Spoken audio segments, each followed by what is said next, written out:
The storm passed by morning, leaving behind the scent of wet earth and silence. James's house stood eerily still, his front door slightly ajar, swaying in the breeze. Inside, the living room was undisturbed, except for the faint smear of red on the hardwood floor. The killer had come and gone, or so it seemed. Miles away, in a roadside diner off the highway, a man sat alone in a corner booth, stirring his coffee. He wore a dark jacket, his fingers still faintly stained with drying blood. His mask, now neatly folded and tucked into his bag, rested beside a worn leather notebook.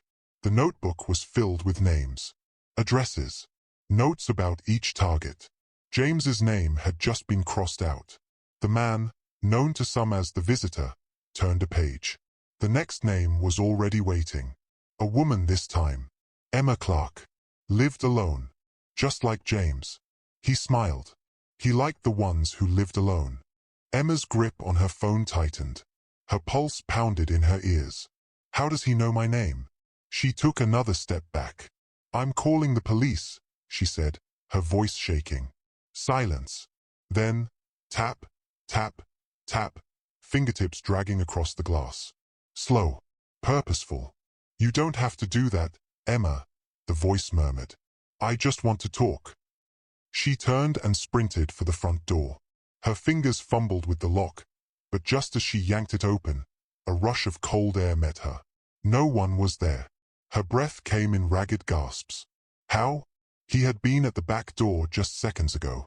He couldn't have moved that fast. Then, behind her, a creak.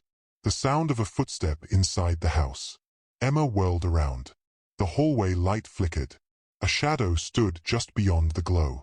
Tall, still, watching. Her stomach twisted in terror. His inside. She bolted. Past the couch, past the coffee table, knocking over her cup of tea as she ran. She had to get to her bedroom. Her gun was in the nightstand. But just as she reached the doorway, the shadow moved. A flash of silver. Emma ducked, just in time. The blade missed her throat by inches. She stumbled, crashing into the wall, kicking wildly.